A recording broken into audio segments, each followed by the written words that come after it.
Hi, welcome back to the video lectures of solar forecasting model development. Today in this video, I would like to present some technical details of the model training and testing processes, and more importantly, the data arrangement process that is quite usually very tedious and uh, it's more important to see the overall format, overall requirement that we have to go through so that we can code accordingly. Mhm. I would like to recap the overall process from this diagram.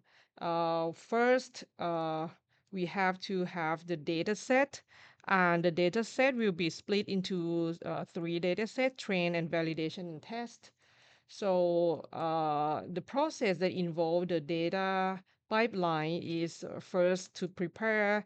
We're going to clean and impute data. We normalize it if it's required. We arrange the data into a required format that depends on the model that you pick. And a lot of time you may want to shuffle the data to create a uniform distribution on the three data sets, especially for solar forecasting model, because the solar data always depends on the weather conditions. So it's appropriate to shuffle the data so that for each of the train validation and test sets contain a mix of data from different sky conditions. Once you have the three data set, the next process is about the model training, model selection, and model test. For the model training, given a model architecture, there's going to be a hyperparameter for you to select. So in this case, we're going to fit the model from the train data set, from the training data set, and you're going to predict it on the validation data set so that you can compute the validation loss. Um, so for that result, you're going to use a validation loss to select the model. For example, these for neural network, this is a process of selecting the number of layers, the number of neurons in the network. For the tree-based model, this involve select the hyperparameter of the tree model that you pick. For example, for the random forest, you pick the number of trees, the number of estimators. You pick the how deep is your tree, and so on. All right. Um, Once you perform the model selection, the last process is gonna perform the model testing. This is where you typically are done. Of course, you do it on the test set. You test the model, and if it's accepted, then it's the end of the process. If you look at the performance index and you think the model is not quite have quality as you expected, you go back to adjust, maybe adjust the model architecture, adjust the model class. So this is the overall process that we have to go through. And of course, the topic of choosing the model, choosing the method, this is going to be the key step where the detailed content of this can be it can be found in another videos, all right? For example, you can go through my statistical learning lectures, or if you take courses in deep learning models, you can find the details of how state-of-the-art methods are developed recently. Okay, so next I'm gonna explain overall process in a conceptual level. So let's start first how to prepare a data set. So typically, this is assume that you work on Python, where you work on the time series using the pandas. So we assume that you have data frame.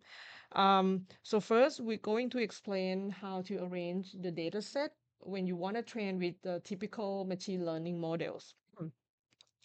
And to recall from the previous lecture that whenever you train a model, you're going to require features versus target pair. All right.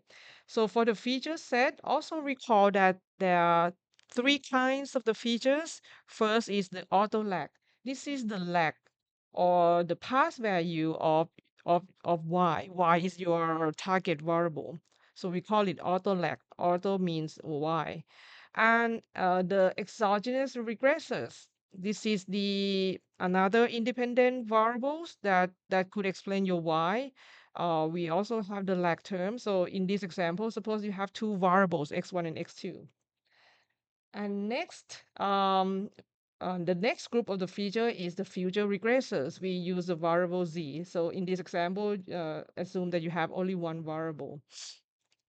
In our context for the solar, the lag, the y would be the solar irradiance. So auto lag means the irradiance at time t and the time in the past. For the lag exogenous regressors, there's a lot of variable that you can pick. For example, the cloud index, the temperature, if you think it explains the irradiance, and maybe another weather conditions. Okay. For the future regressor, this is supposed to be the variable that explain y at the future time, but you have access to them at time t as well. So in this solar context, your future regressor could be the clear sky irradiance. It could be the forecast I from NWP model. Okay, so first, the original data frame would look like this. You have y, you have exogenous variable, you have the future regressor variable in the datetime format. All right. So first, we're gonna create the data frame of the feature, all the x. So I display here as three groups as we uh, that we are required to do. The first group is the auto lag. So to get the column of auto lag, you create the column yt minus 1, yt minus 2. This is up to the order of lag that you assume in the model. For example, in this data frame, I assume that the data are available in 15 minutes resolution. So if you have assumption that my response variable should depend only half an hour of the past data, so it means that it allows you to determine the auto lag order to be 2, right? 30 minutes. So this is up to your decision. So in this data frame format, if you pick any row, all right, any row, the value of the time is assumed to be t. So this is yt. So 32.7 is the y at time 7 a.m. 45. All right. So according to this notation, yt minus 1, if you look at this row, it means that 26.4 is the value of y at time t minus 1 of 745. So 26.4 is the value of the y at time 730. Okay? And you do the same for yt minus 2. Therefore, in order to create this column, you can shift the column of yt down, right? Because 7, which is the value of 7 o'clock, is going to be step, one lag step of the time 7:15. So 7 here is supposed to be the time of yt minus 1 of 7:15. 7 here is supposed to be the lag, second order lag of time 7:30, because two-step in lag mean is of the time of 7 a.m. All right. So this is to create this lag column, you can just use the command shift, and you can shift like up and down. So you just look up the manual of the code. All right. So you can do the same way for the lag regressor. Okay, for example, x1, in this example, I assume that for the variable x1, we use only the first order lag, the one step lag. So you shift this guy down, down, down, down. So you get this column. And for the lag regressor, the second variable, again, the lag order of different variables do not have to be the same. All right. Maybe by your assumption, x1 is something that you have a very the response of yt depends on the short dynamics of x1, but it depends on the long dynamics of x2. That's why you pick a larger order lag in x2. Okay, so in x2 you can do the same. You shift down, down, down. Okay, for the group of future regressor. All right. For the future regressor in the original data frame, of course, in the original data frame, any value at row t, it means by our format is the value at time t. So this is z1, 81.2 is a value at time t, which is 8 o'clock. All right. But for the future regressors, we have to create the columns of yt minus 1, yt minus 2, dot, dot, dot. And the number 4 here is the example of the number of, this is the number of horizons. So this is the number of the forecast step that you need to perform. For example, if your in this example, your horizon of the forecast is 1 hour, right? And your resolution is 15 minutes. It means that it requires you to perform 4 steps of the forecast, and that this number is 4. Okay. And we do the same. We use the notation z1t plus 1. It means that at any row, this is the time t. This is the value of time t plus 1. So 81.2 is the value of z1 at time 8 o'clock because it's the one step ahead, right? Again, if we look at this row, 81.2, this is the 2 step ahead, right? If we look at this row, this is 2 step ahead of 7:30. So 81.2 supposed to be the time of Z1 at time 8 o'clock. So you will see that in order to create the future columns, you will need to shift this guy up. Okay, you need to shift, if you can take a look, right? If you can take a look here, okay, Z1, you will shift it 1 step, 2 step, 3 step, and 4 steps. And again, this column can be done by using the shift command, and you need to shift up. So once you do this, you have the data frame of the feature, the X, all right?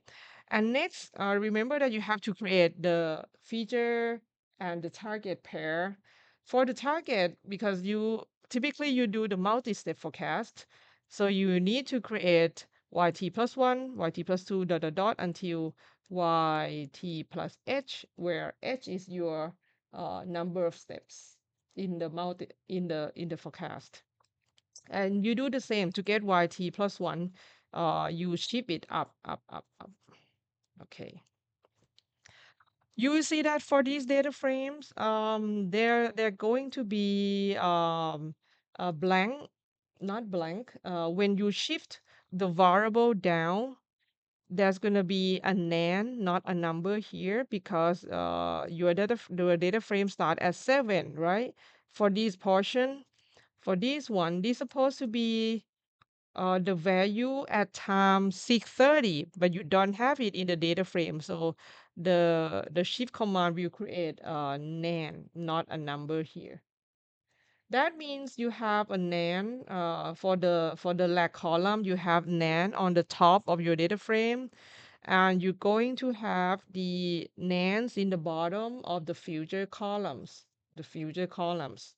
which means the data portion that allow you to be used in the training process would be the rows that contains all the data, the rows that contain no nan, not a number. Okay. So once we get this, so I put some note here. Once we get X and Y, we drop NaN and we split the data into train, validation, and test according to your scheme. There can be many scheme. As I said before, uh, for solar application, we suggest you to shuffle the data first according to sky condition, but you another alternative approach is, okay, you split it in using the holdout method. But for using the holdout, it means that the data are split according to the time order. Mhm. All right. Once you get the one you this is the typical format when you train with a machine learning model. You can put once you get the train validation test, usually this is still in the data frame format. You can put it into the any machine learning fitting command. All right. Now, we also have some guideline for the data sequence or the data arrangement when you work with some neural network model.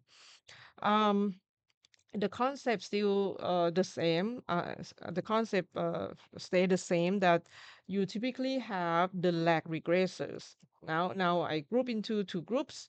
The first thing is the lag regressors. Um, the lag regressor also contains the auto lag and the exogenous lag, right? That you may have more than one variable.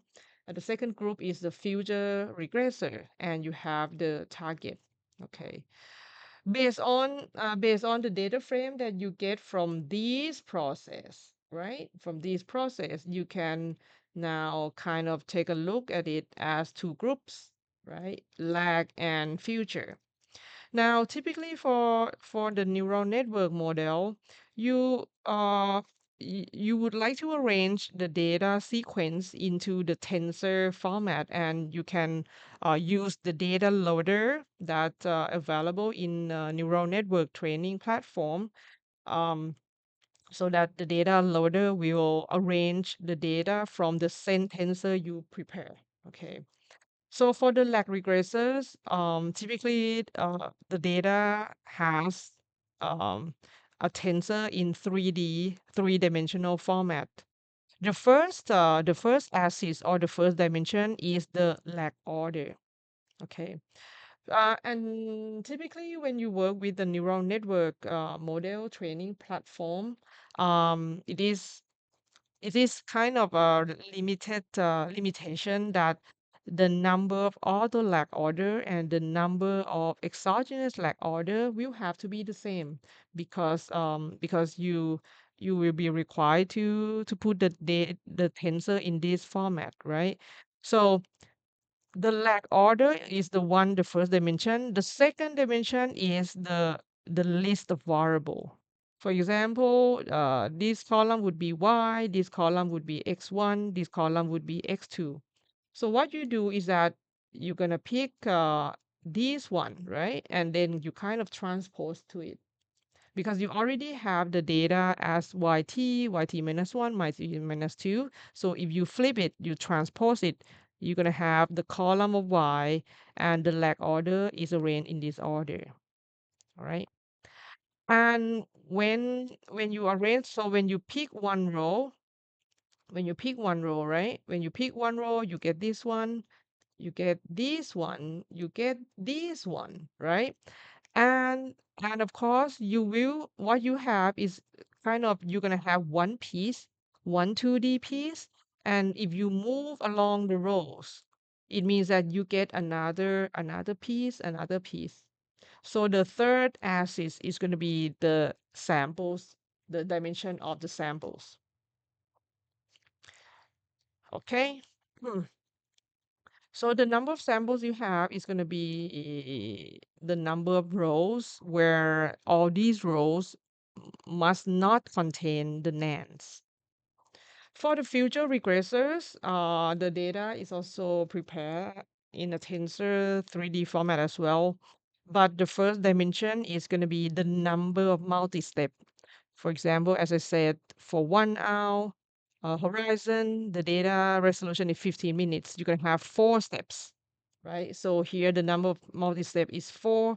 You do the same thing. You pick any rows, right? You pick any row and you transpose it, and then you're going to arrange into the first column. And the second dimension is the list of future regressors. So in this example, I have only z1 as one variable, but you can have more, right? So assume that you can have z1, z2, and blah, blah, blah. Okay. And for the target data frame, um, remember that for the input output pair, when you pick one row, what we read is that y as a target is a function of the future regressor and the function of lag regressor from the same row, right? So it means that when you consider one piece, one 2D piece from the future is correspond to the to the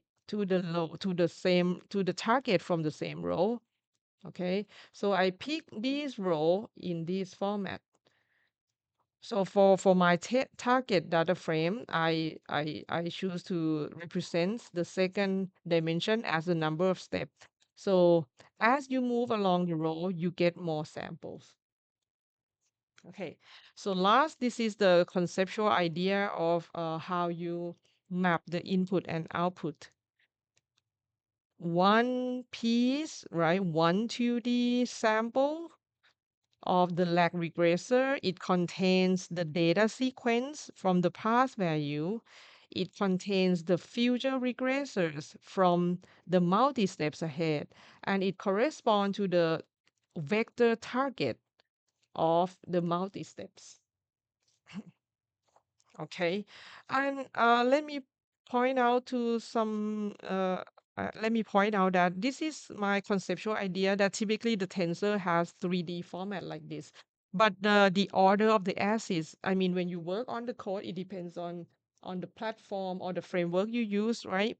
Um, so in the framework you use, you may want to look at the code again. The order of the dimension may not follow this like exactly. For example, they may use the lag regressor as the first dimension and so forth.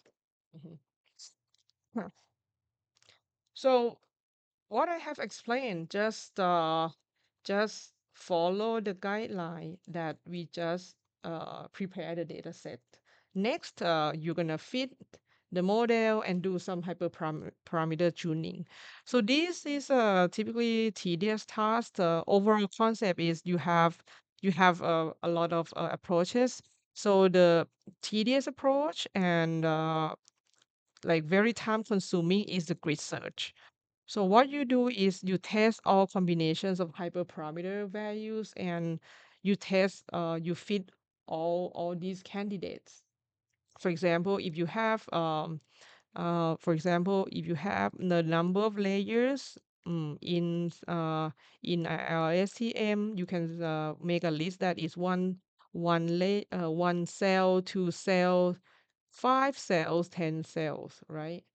And you can say, oh, maybe I also want to tune the number of hidden sites in LSTM, 100, 200, 500. All right. In these examples, like you tune two hyperparameters. First one has 4 cases. The second one has 3 cases. So all the number of all combination would be 4 times 3, which is 12. All right. But of course, if you have more number of hyperparameters and if you want to discretize the search space in a final resolution, you will have a lot more number of candidates to test. So that's why this is computationally expensive. There's going to be some some suboptimal approach where, um, for example, so this is the grid search. So this is hyperparameter one, hyperparameter two. Like for the grid search, you have to take a look at all the grids, right? For the random search, so you're gonna randomly select from some grids, all right? And then but you do it in a randomized way, and you select the number, select the one that is best, but it's only best among the randomly selected cases. The third one, this is Bayesian optimization. You build the probabilistic model of the objective function, and the Bayesian optimization will decide which parameter should be tried next. So this is gonna be iterative process, and it has a lot more details, a lot more technical details. So you can look for more information.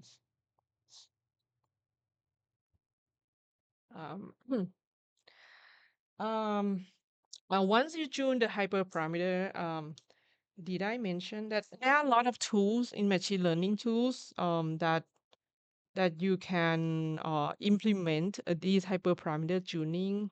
You can check out those tools as well. Ah, next, hmm, next, I would like to maybe give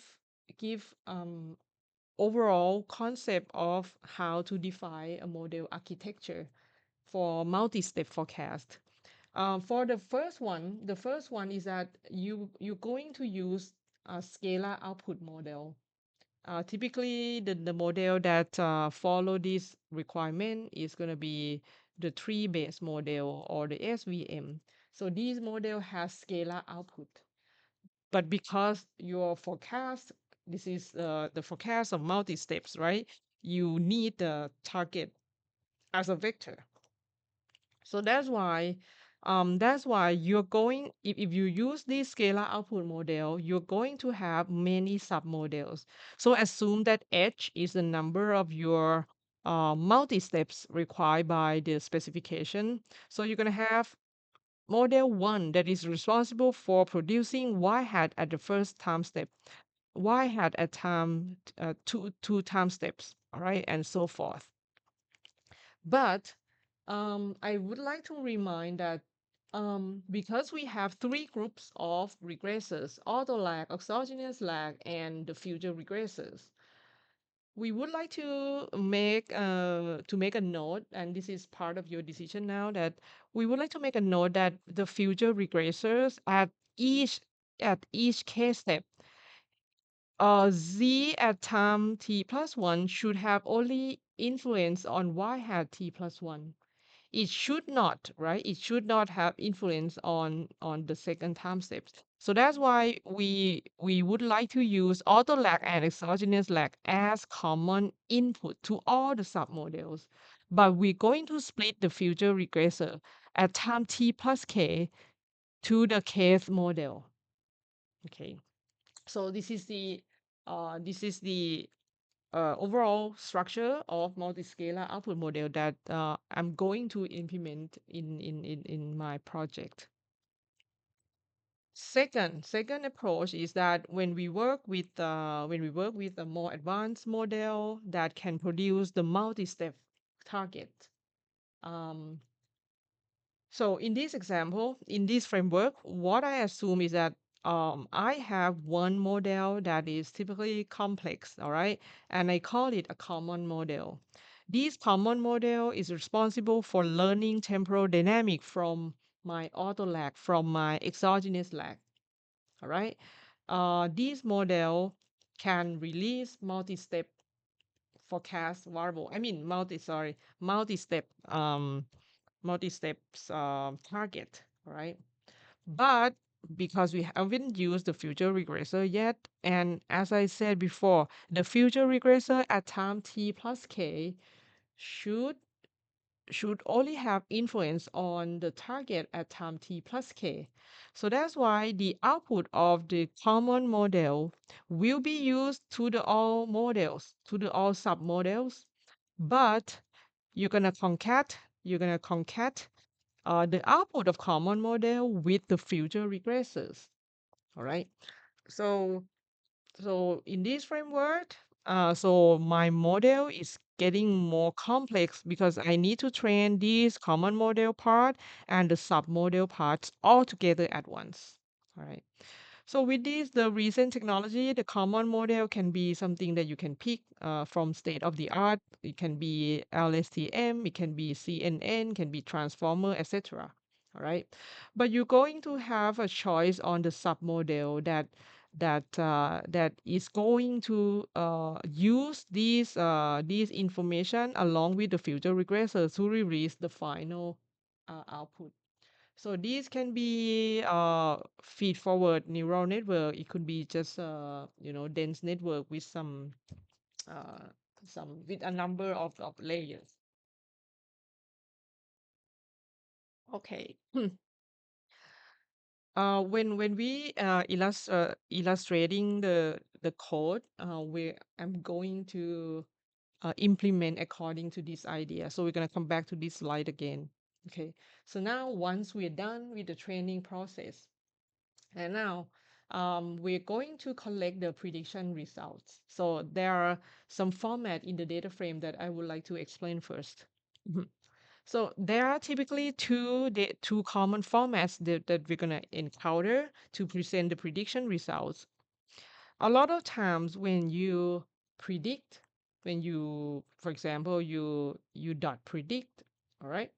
Let me remind again that when you implement it, you implement the model in the inference mode or the prediction mode, you use only X, not Y. In the training process, on the other hand, in the training process, you need to, because the regression problem is supervised learning, right? Supervised learning. So in the fitting process, you use both X and Y, but in the prediction mode, you use only X. Mhm. So, so, uh, So that's why if you dot predict, you're going to have this portion of the data frame. So you're going to have y hat at time t plus 1, t plus 2, t plus 3. All right.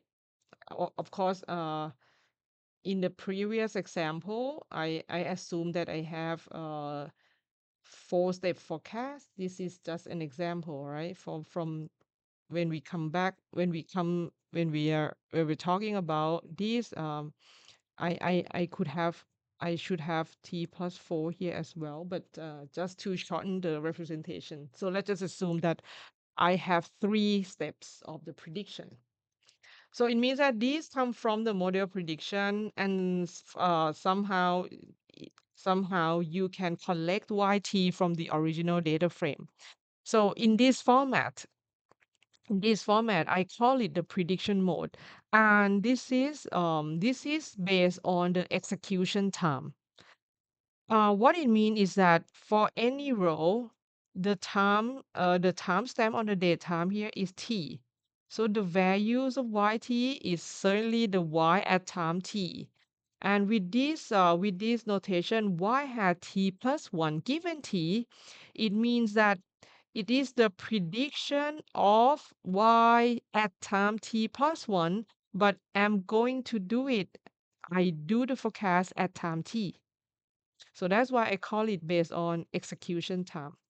For the second column, it means that if you look at any row, right? You look at any row, this is the value of my prediction at time t plus 2, but I compute the forecast at time t. So to be clear, it means that at 7:30, I release the forecast of time t plus 2, which is of time 8 o'clock. This is 34.4 is the prediction of time 8 o'clock, but I compute it at time 7:30. All right, and do the same. So as I said, this is typically the format that released from the predict method. All right. Mhm. Now, Okay, I would like to present that we can also convert the data frame into the evaluation mode. This is we call it evaluation mode because all the data will be in the reference that is based on the target data. All right, which means at any row, when you take a look, yt is still the value of y at time t at time 8 o'clock. But in this format, I use the notation y hat of time t given time t minus 1. It means this is a prediction of y at time 7:45, but I compute at time t minus 1, which is at time 7:30. Next, next, if I take a look at y hat t given t minus 2, this is the prediction of time 7:45, but I computed 2 steps before. So I computed at time 7:50, right? So you will see that when you have the data in this format evaluation mode, you can compare the yt and y hat t given t minus k directly because the value of these guys are at the same time. All right, but this is all the values at time t, but it's computed 1 step before, it's computed at 2 steps before, and so forth. In order to have such column, you can shift this one down. All right. I hope that you're not getting confused because, for example, y hat at time t plus 1 given t, because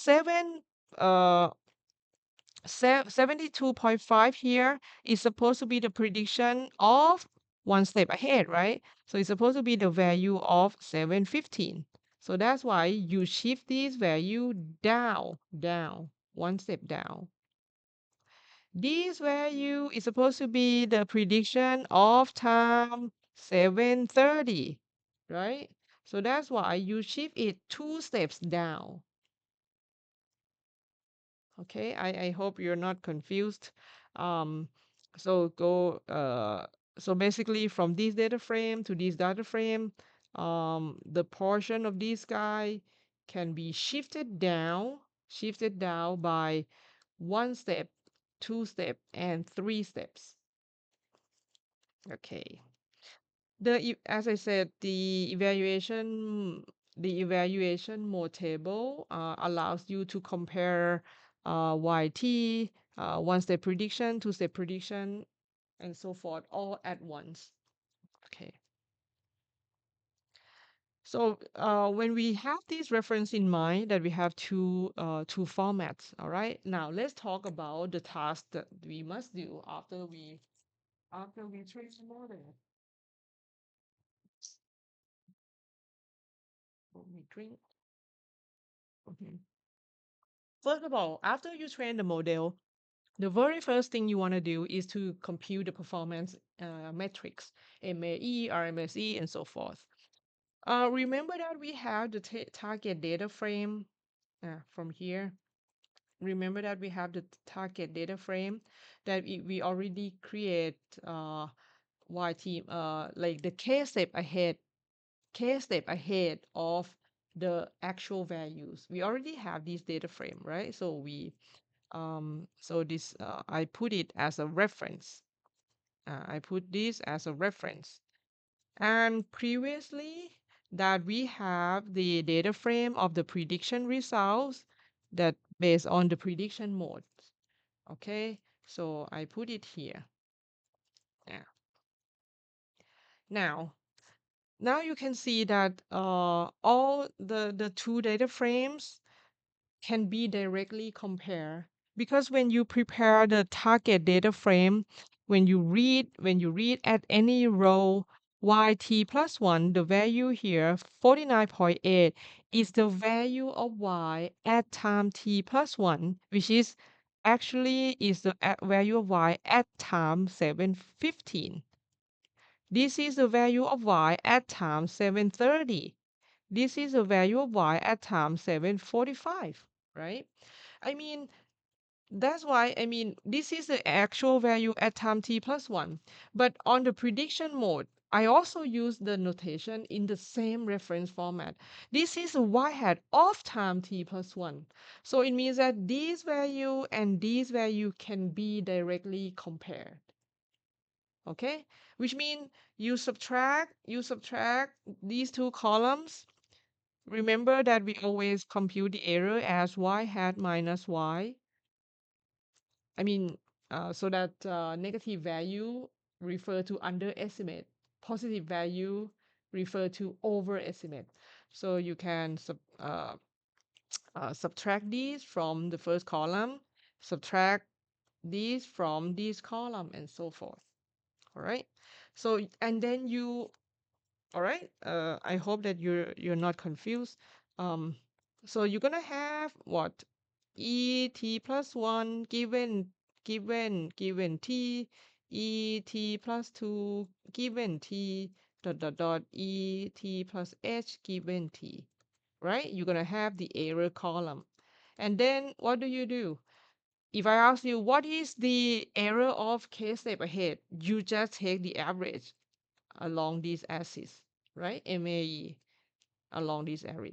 What is the error of second step ahead? You take a look at this column. Okay. Um, so so this is for the result evaluation purpose. I would recommend that you use the data frame from according to this format. Mhm. Now, not only that you compute the MAE and everything, you also need to make sure that the time series plot makes sense, whether the y hat tracks the actual y very well or not. All right, you need to uh, maybe confirm the experimental results in the visual format always. All right. Now, but when you plot, typically, if you want to plot y hat versus actual y, the x-axis is always the time, right? It's always the date time. But because these these data frame in this format, remember that at any row, this is the time t, but this is the value of time t plus 1, right? So if you plot yt plus 1 versus this t, this is going to be very confusing because the time would be shift by one step. Oh, I just dropped my teacup. Okay. No, so what we're gonna do is that, okay, if you choose to pick, for example, if you choose to plot y hat t plus 2 versus yt plus 2, all right? You're going to plot this versus this, y hat versus actual.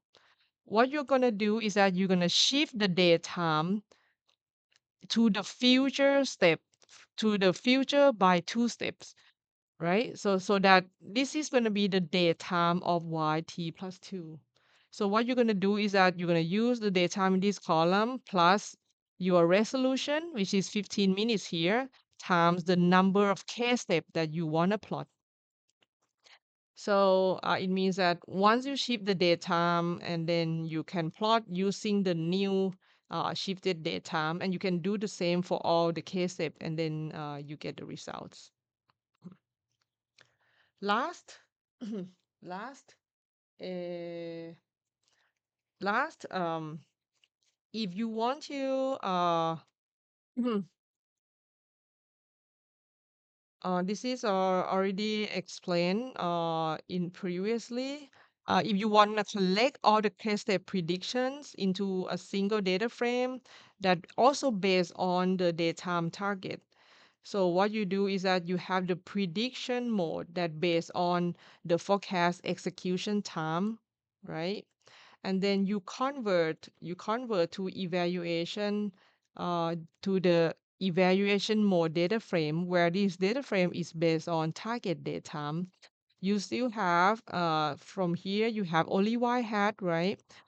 So you need to collect the yt from the original data frame, and then you shift y hat t plus 1 down so that it go back to the reference of y hat at time t given t minus 1. This is based on target time, so that's why you want to shift all the y hat, you want to shift yt plus k given t to yt given t minus k. Ah, it doesn't display. So you want to shift yt plus k given t to yt given t minus k. And you can do this by shifting down the datetime k steps down, right? So from this format, I mean, when you have the green, right, the data frame that is based on target time, of course, you can also use this approach to plot y hat one step ahead prediction versus t, two step ahead prediction versus t, three step versions prediction versus three as well. So this is the alternative approach where you want to confirm or compare YT and the K-step prediction. You can use this approach, or you can use this approach as well. All right. So this is it. This is all the overall concept that of prepare the data set, and overall concept of the data structure, of the model structure. So in the next video, we're going to illustrate the result by some common machine learning models in coding.